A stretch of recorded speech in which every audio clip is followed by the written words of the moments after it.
dito ko napagtanto na ang tunay pala na ama ni Isa, anak ni Maria, ay si Espiritu ni Allah na nagkatawang tao. Bumaba dito sa lupa si Espiritu ni Allah sa kalagayan ng isang tao para buntisin si Maria. Ito po yung patunay. Fatakadat min dunihim hijaban faarsalna ilayha rohna fatamathala basharan sawiyan.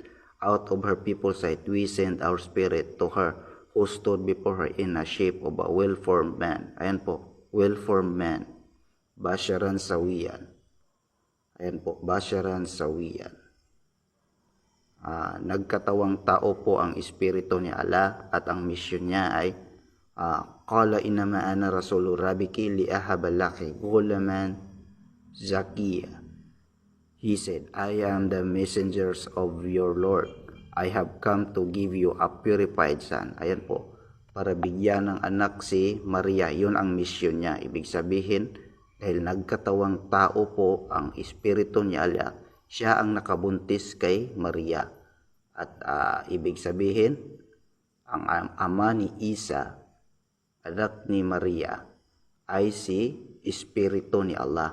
Ayan po. Yun po ang tunay na aral ng Islam.